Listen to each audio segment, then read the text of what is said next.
It's Dylan's KC Barbecue at 4 Valley locations. Our sports bar in Arrowhead is packed with TVs for the ultimate sports fan. Our Wildlife World Zoo location will have you on the edge of your seat, dining right next to our 60,000-gallon shark tank. Dylan's Bayou at Pleasant Harbor has never-ending sunsets, beautiful people, and live music every weekend. And our newest location, Western Trails Ranch, is 12 acres of rodeo fun and live outdoor concerts for the entire family. It's Dylan's KC Barbecue, where we're elite, unique, and memorable.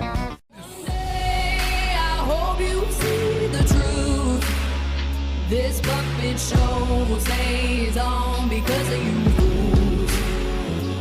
We've been dancing with... Welcome to the She's So Right show. Conservative women being led by Christ to stand for what's right. Meet your hosts, Lindsey Graham, labeled the Patriot Barbie by the leftist mob. She is a proud author and advocate for freedoms and conservative values. Brandy Barclay is a powerful Christian voice on Faith Talk Radio, the founder of Power Soul, and a certified life coach. Guys, get ready to say it way more than you're used to. She's so right. Starts now. Freedom fighters, are you tired of giving your hard-earned money to big corporations who use their power against us? The more money we give them, the more power they have. We are done. As conservatives, the best and most effective way to vote is with our dollars. We are also committed to shopping products that are cutting edge and toxin-free for a healthier lifestyle. Next time you need daily essentials for your home and body, or are looking to drastically improve your skincare and healthcare with superior collagen and supplements, go to www.shesorightshow.com and click Shop Our Products. Get instant access to our favorite things that will revolutionize your home, your health, and how you do business in the USA. Use our shopping link to get $10 off your first order. Go to www.shesorightshow.com. Follow us on Instagram at shesorightshow to find all our promo codes and discounts.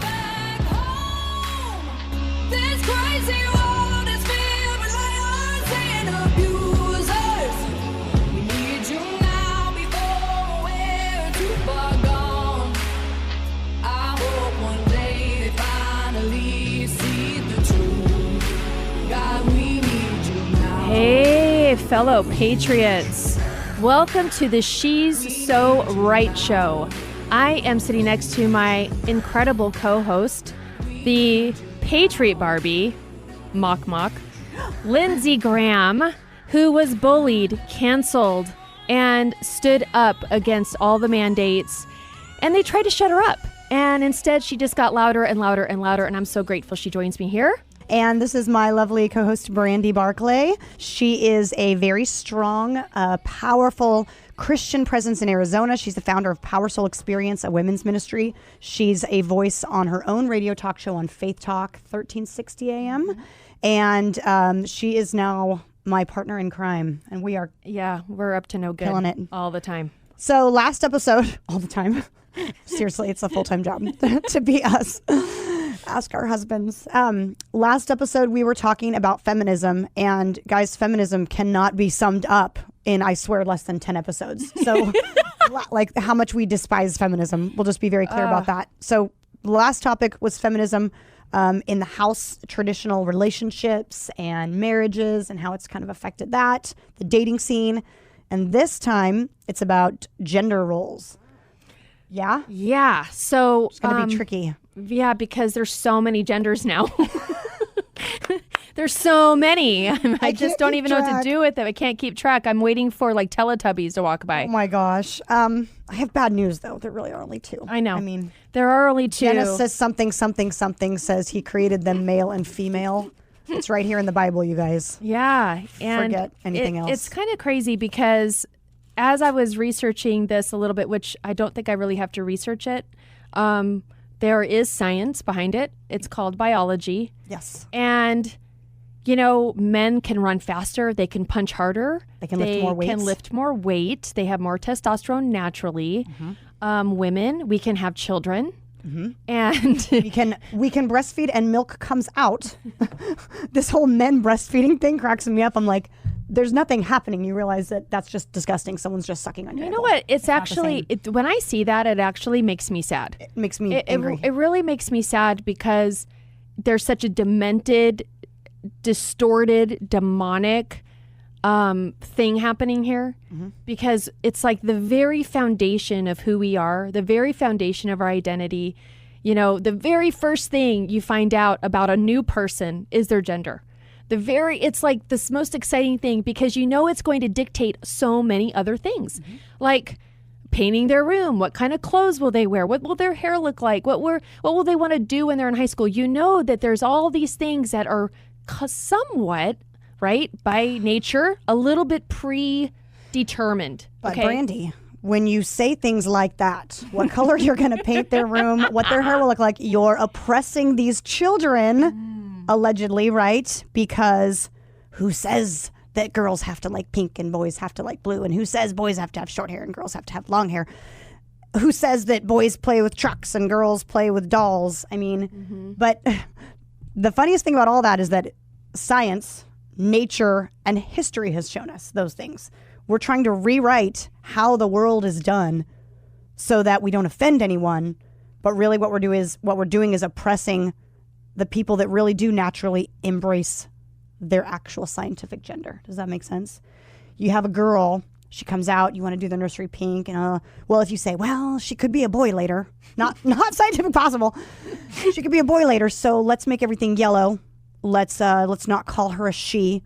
You are robbing that child of their identity from the minute they are born. Yes. It's child abuse. Yes. The breastfeeding thing, child abuse. Let me tell you why. When a baby, we know this, okay? If you're a female, you know this. When the baby comes out, seriously, on the hospital bed, it is alarming how quickly their mouth starts going like this. They want the nipple, okay? This is not dirty. They want to feed. They're born with that natural instinct, a human is. You've got a man pretending to be a woman, breastfeeding his child. Just saying it makes me ill. That baby is natural. That baby is sucking because it wants food. You're putting it on a piece of skin that doesn't have food. You're starving it. You're teaching that baby against its nature. It's sitting there going, I'm starving, I'm starving. Think What's about happening? it. Think about what the opposite of love is. The opposite of love is selfishness. To me, that is an extreme act of selfishness. It has to be about you instead of that child. Yep. And I remember having my first daughter, literally kind of freaking out about how fast my milk came. I was like, whoa, okay. I mean, that is like, God's design is so perfect. His design is so perfect. And why we think we need to come in and start messing around with it. In fact, I was on Facebook, a couple months ago, the last time I argued with someone on Facebook, because I thought, why am I doing this? This is so stupid. It's so stupid. But I was arguing because a woman was talking about how genders, you know, the whole thing with the Olympics, that if there really are this many transgender people in the world, then this percentage of transgenders should be in the Olympics, competing. And I thought, okay, hold on a second. How do elite athletes happen? Elite athletes start in fair, school age sports, right? That's where they start. Fair school age sports. This is where athletes are built. Equality. So if you have this idea that little boys and little girls should always stay on the same teams. I mean, I've gone to many high school football games. I don't see a lot of female quarterbacks getting pummeled. Why? Probably number one, they don't want to. Okay. Number two, they weren't created that way. And for us to be fighting this, or us, I hate even saying I'm not a part of this. Let's just be real. You guys. But this whole feminist movement of let's empower women, but let's also let men come in and steal their awards, right? Their medals. And because we have to tolerate and we have to be loving and we have to be kind. That isn't loving. That isn't kind. If my daughter worked her tail off since the time she was a little child to be a superior athlete that went all the way to the Olympics, and some guy came in with more testosterone, bigger muscles, stronger legs, longer stride, and came and ripped her off, that is not empowering women. No. I don't care how you spin it. Let me tell you why men will never be women. Because, are you ready for this? I don't know if I can handle it. Because a real man would never want to be a woman. A real man. A man, and you know why women can't be men? Because a woman can't be a man and be okay with also being a woman. Does that make sense? I'm getting in my own head really deep, but like men are like, I'm a man, I'm toxic masculinity, and we love toxic masculinity. Mm-hmm. Yep. If you're a chick, you don't have that. So you can't cross genders and be okay with it. And you're not a woman if I can't sit down with you and talk about my cramps and my periods and my birthing experiences and have some relatability. Yeah. And, it's going to be offensive to some people, but I'm sorry. The entire leftist agenda is, for the last 2 years, they've been pounding into us, follow the science, follow the science. But the science here in the Bible, the actual science that God created, says that there are XX chromosomes and XY chromosomes, and there is male and there is female. And if you are female, you have ovaries and you can give birth. If you are male, you have sperm and you can create a baby in the woman.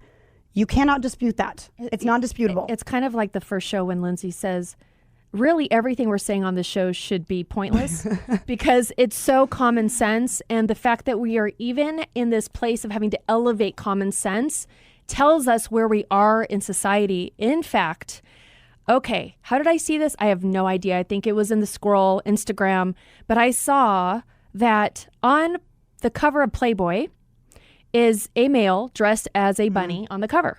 So not that I'm a Playboy subscriber or reader or any of that, but it's like even smut isn't smut anymore unless you're pushing it to the nth degree. The woke The mob. woke. Yep. It's crazy. It's how many men are going to cancel their Playboys because real men are not going to want to see a man on the cover of Playboy? okay, what just happened right there? You know what you just really revealed to me? What? That even that God will work that out for his good by men canceling their subscription to Playboy. God's gonna Even remove God porn will anyway. have his way with that one too. Thank you, woke mob. You're now removing porn from men's lives all over the nation. It's suddenly that's gay porn now. I mean, in my opinion, but Well, yeah, that's true. yeah. Yeah. Wow. And I guess if you don't like gay porn, then you're probably racist. You're also a bigot, and what is it called? There's a word for it.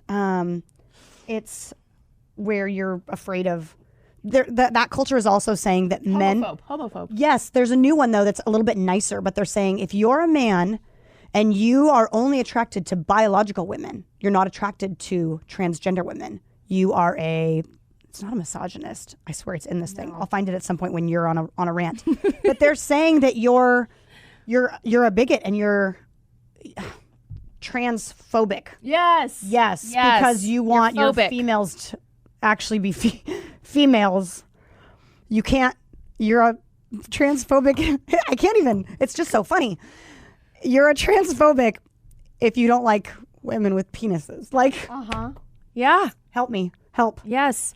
Well, so when I saw that and I see this young man in a Playboy bunny outfit, and I just think, again, it goes all back to me, this original design of men and women is so beautiful that us distorting it is so ugly. No matter how pretty the person is, distorting what God has designed is so ugly.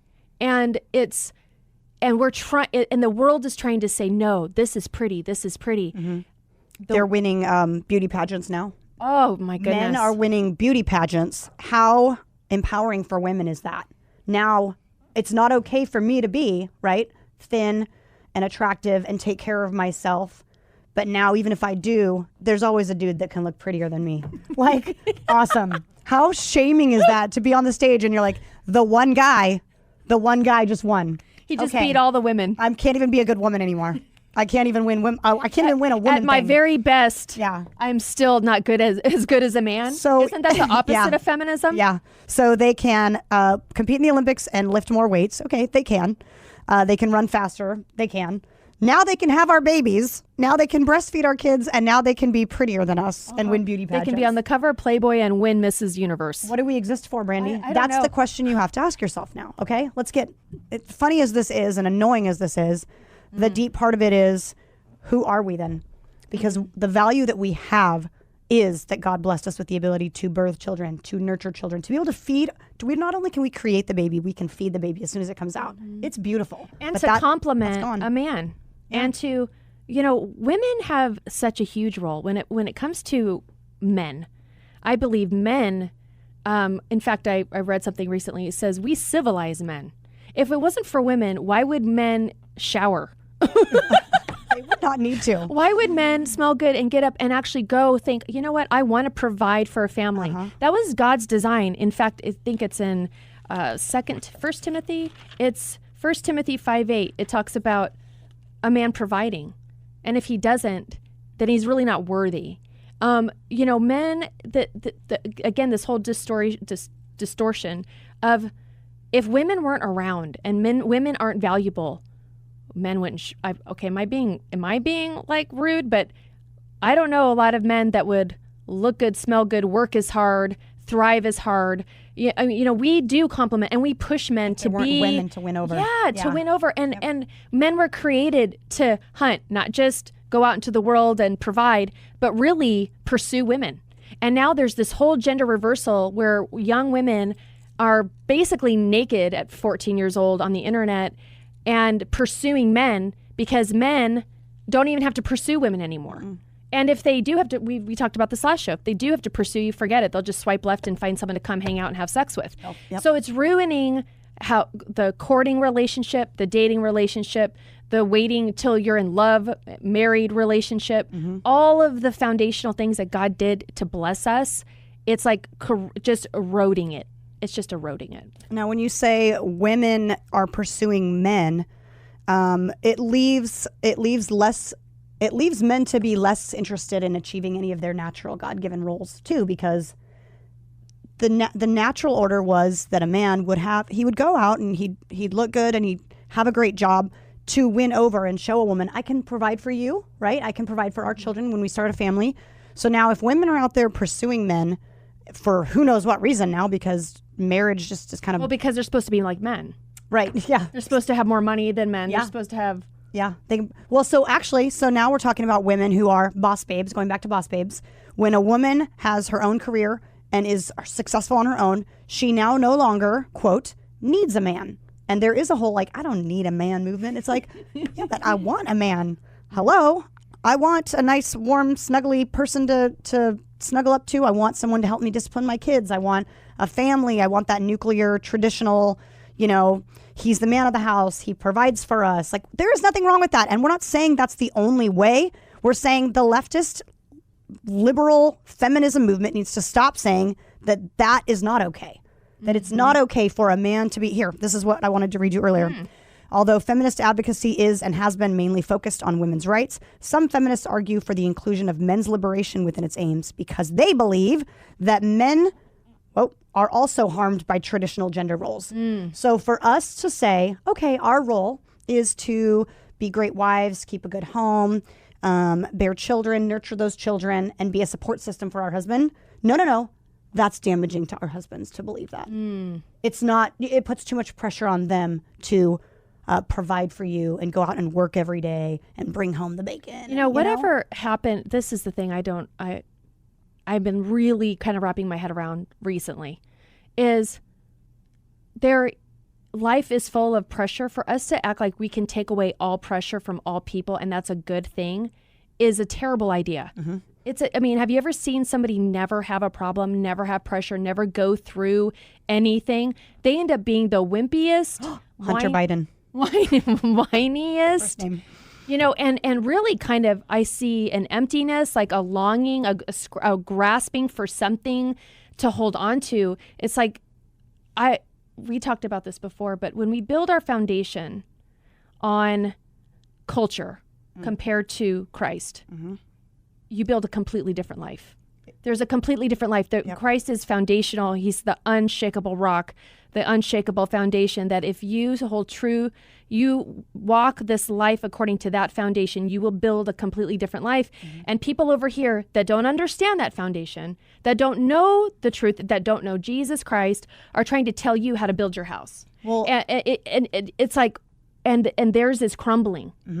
Well, because you just said that theirs is based on culture, and we are already seeing that culture changes its mind whenever it wants. So now you don't even have a foundation. You have something that can be ripped out from you whenever you want because you based your entire moral and social life around society that can change its mind whenever it wants. It can change its mind about science and biology, like actual things, actual facts can change. So you've got no foundation whatsoever. Yeah. And they're trying to tell us how to build our houses. Right. No, thanks. This is how you build your house. And it's like, wait a minute. I build my house on a foundation of truth, not my truth, not your truth. No, I always say that we all have experience. We all have experience that's different than truth. There's one truth. And so I every time I have an experience, sure. But when it comes to foundational belief system, I want it built on the truth, not my feelings. My feelings change every day. My feelings changed this morning, whether or not I wanted to wake up and do life. Like, I mean, right. It's like, if I followed my feelings, I'd be home on my couch having Doritos, Dr. Pepper, and probably a fifth of tequila at night. Ooh. I mean, if I followed my feelings, I definitely wouldn't be sitting here. I definitely wouldn't have the marriage I have. I wouldn't be the parent I am. I wouldn't have the body I have. Do I want to ever really go to the gym? Not really. But the thing is I don't follow my feelings. Feelings are a disaster. They really are a disaster. And this world is saying, just follow your heart. Follow your makes feelings. You happy. And yeah, whatever makes you happy. Yep. And that is such a ditch. It's such a ditch of the devil. It's like there's one victory path, and it is on the hem of Jesus Christ's garment. And on the left side is going to be the world, the opinions of the world. And on the right side, it's going to be your feelings and your happiness. And I think the spiritual maturity is doing what's right, not what's easy. Happiness usually is kind of falling in line with what's easy. I think like a temporary happiness. It's like, this feels good right now, and it's immature, really. It is immature. I have to make a point. We wanted to make a point. Yes, make a point. I mean, Can we make a point? Points. We've made a point. Do we have a point here? I have a point. For the listeners, we have said from the very beginning that we wanted to make it very clear to our listeners that we champion, and this is the word that you keep using, we champion strong men. We have a lot of male listeners out there, and here's what we want you to know. Of all the messages that we're going to say, you may disagree with something we say here or there, but what we are doing more than anything is we are encouraging you and championing you to be the man that God made you to be strong, to be a warrior, to protect your family, to protect your wife, to protect those around you, to what else is meant to provide? Love, serve, in fact, and cherish your wives. Yes. That's your highest call. Your highest call. We are not here to even toy with the idea that toxic masculinity is a thing. Okay, there's toxic men, but that's their own thing, and that's their own way of life and the way they grew up and their crazy mental status. But toxic masculinity. Well, I don't know. I disagree. I know we're disagreeing. But there can be toxic masculinity. I mean, there's guys that are not good guys. I mean, okay, but I don't know if that's toxic masculinity. That's abuse. And there's abusive men and there's violent men. But toxic masculinity, we should have looked up the definition, is basically that when you puff out your chest and you think you're the alpha in the room, that's just toxic and it makes other men feel inferior. And it's like, the beta men maybe, or it makes women uncomfortable because they feel overpowered by your masculinity. Okay, and I'm a life coach for women, and I'm going to tell you guys something right now. All you guys listening, women, 99.9999% of them want a real man. Yeah, we want a real man is looking to God as the head and lining his life up with him so that he can be the man God called him to be. Because right when that happens, we've been wired as women. God said it to Eve. Your downfall will be you will be like subject to this man. We are like, when you line up with God, we just like, we trust you. When we know you're in the will of God, everything falls into place. Yeah, it's not about being submissive or feeling inferior, letting your man be in charge of your household. It's saying, okay, I believe he's in the will of God, and I believe that God will call him to treat this family and treat me as a wife and take the lead in the appropriate manner. And I am happy to submit to that authority, because it takes it off my plate. I'm busy 100%. Being pretty and cooking. I'm busy being a trophy wife and nurturing the kids and controversial. I don't also want to have to lead the family. Let you take control of that. I'll be back here. I'll bring the kids with me. We're going to follow you. And when you've got a man that's leading the household with God's authority, it's very easy for a woman to fall into her natural desire to follow her husband wherever he leads the family. To respect him. You guys want, I know men, you want respect. You want respect because you receive that as love. You want respect, be the man God's calling you to be by digging in and seeing, getting with God, asking him, who is that? How do you follow someone you don't know? Right? Yeah. Like, and then for women, our nature is to respect you when we feel cherished, cared for, and that we can trust you. And when we can trust you most when you're really following God. Right. And hey, don't you guys out there think that we're kept women, okay? We have definitely got minds and opinions of our own. We are by no means submissive wives. So I hope we did not portray that message. Our husbands would agree that we are fireballs and we're probably pretty hard to get to. Yeah, we are fireballs, but I do respect Matt. Yes. I do respect him, and he does cherish me. We have a great I mean, it took a long time. I mean, I've been married 21 years, together 23. This has been a walkout. You guys, this is a process, and we're here to encourage you as well as talk about all the crazy, but we're also here to encourage you. Amen. Boy, Victory is ours. Woo! All right, guys, thank you for listening. No, literally, guys, thank you for listening. There's got to be a few chicks out there. Yeah. Share it with your honeys. Yeah, check us out at she'ssowrightshow.com. You can see our bios, what the show stands for, and any way you want to contact us. We'll take questions eventually. God bless you all. God bless America. Take care.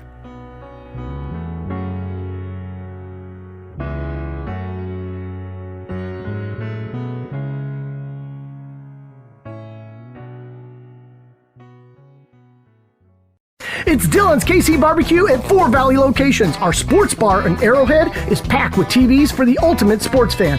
Our Wildlife World Zoo location will have you on the edge of your seat, dining right next to our 60,000-gallon shark tank. Dylan's Bayou at Pleasant Harbor has never-ending sunsets, beautiful people, and live music every weekend. And our newest location, Western Trails Ranch, is 12 acres of rodeo fun and live outdoor concerts for the entire family. It's Dylan's KC Barbecue, where we're elite, unique, and memorable.